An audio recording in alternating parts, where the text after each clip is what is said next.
Hi and welcome back to the channel, and in this episode we're going to the 2023 Grimwade Stages Rally. Round 3 of the State Rally Championship, and already over halfway through the year. It's amazing how quickly the time is flying.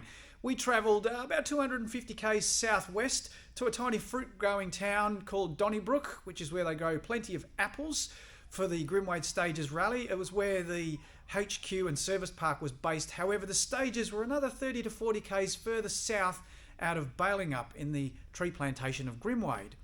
So for this rally we had a 5-car team consisting of 3 state cars and 2 clubmen. After missing the Forest Rally due to work commitments for Tim and John, they were back in their WRX for Grimwade. Glenn and Max were out in the VR4, and rounding out our state trio was Hugh and Karen in their WRX. Within the Clubman Cup, we had Jack and Luke, and Tiana and Sammy running in their respective Imprezas. Some 45 cars entered Grimwade Stages. Unfortunately though, a couple fell by the wayside before the rally got going. For poor Meebs and her driver Mike Gigney, it was illness this time that put them out.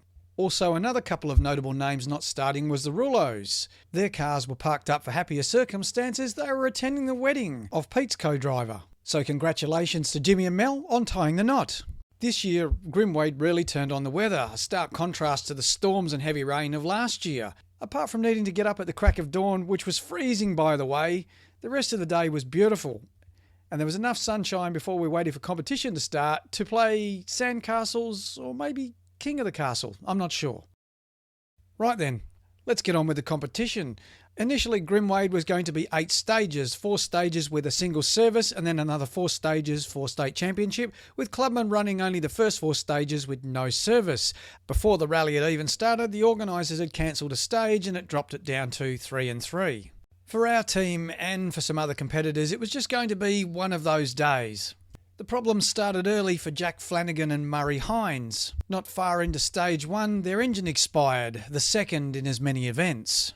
The same stage would also be a problem for Tony Oates and Riley Griffiths in their Honda Civic.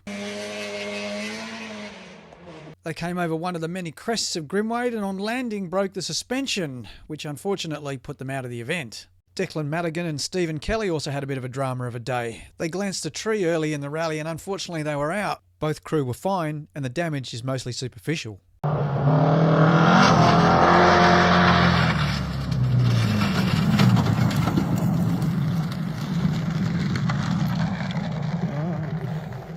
That was the moment that the rally ended for Jeff Lee Hayter and Paul Helm. It appeared to be engine related, and unfortunately it was the second time in 2 events the escort hadn't finished. With this being such a short rally, we'll talk about the clubmen first. And we'll start with Tiana and Sammy. Almost ready to start stage 1 and the intercom dies. They end up having to swap helmets just to get through the stages. With no service we couldn't sort it out, so they were battling from the get-go. They had a fairly conservative run and finished 5th in the clubmen. However, it should still keep them 2nd in the points for the season.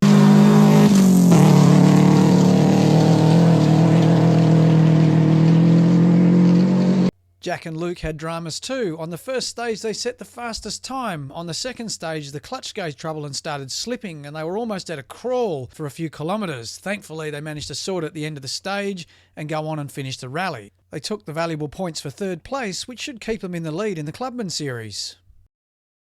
As I've talked about before on this channel, if you work very hard and burn the midnight oil, you can repair some really battered rally cars in a very short time frame. And that's exactly what Sam Moody and Dave Christian's team did to get the Impreza ready for Grimwade. At this event they appeared to be taking a much more cautious approach, and it rewarded them well with the 2nd place. Taking 1st place honours in the clubmen was Lockie White and Kai Rasmussen in their Daihatsu Charade. This year the clubmen's definitely shaping up to be a ripper, with 3 different teams taking the wins on the 3 rallies. It just goes to show how competitive the series is.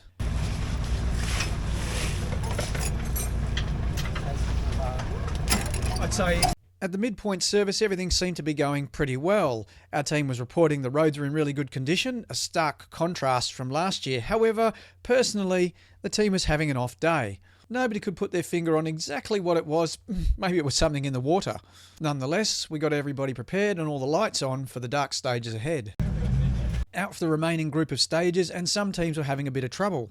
Hovering around 5th place in two-wheel drive, Carter Smith and Neve Nairn had been doing all right in their Ford Escort. Unfortunately, they retired on the 4th stage. Shane Smith and stand-in co-driver Noah Humble had a bit of a drama with a misfire in their WRX. Unfortunately, it got worse and they retired after stage 4. And then there was Ali Aslam and Caleb Cash Ash. They'd been holding down a secure 8th place for most of the rally. Unfortunately, late in the event, they found a tree. Thankfully, neither of them was hurt, and the damage, well, it's going to take a little bit to repair. Okay, let's get on to who finished where, and we'll start with state two-wheel drive. Scott Bennett and Gavin Turner brought their Mitsubishi Lancer to 3rd. Dave Smith and Roger Pedersen had struggled most of the year with driveline problems, some brand new drive shafts for Grimwade, and they were awarded with 2nd place in two-wheel drive in their Ford Fiesta.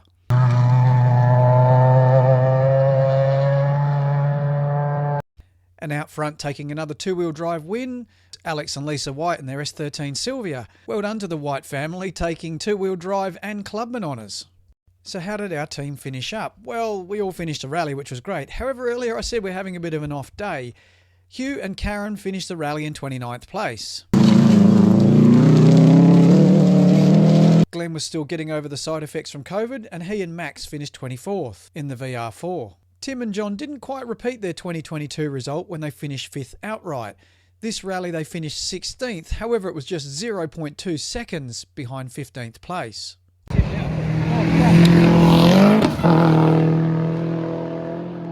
During the whole rally the racing had been tight. At points there had been less than half a second separating some competitors. With 6 stages down, the top 10 were in.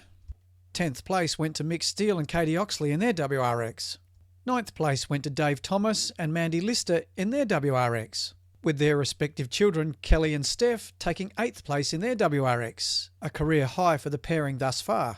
Dale Faulkner and Rachel Ferranti had another great drive and finished in a solid 7th place in their WRX.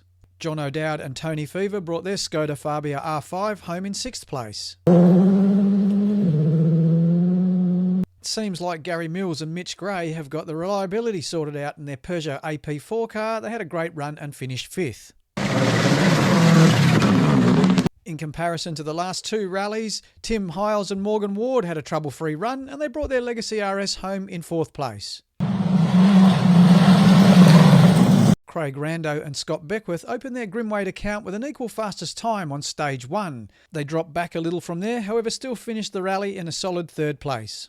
Dylan King and Lee Tierney had seemed to have got to grips with the Evo 9 and they finished the rally in 2nd place.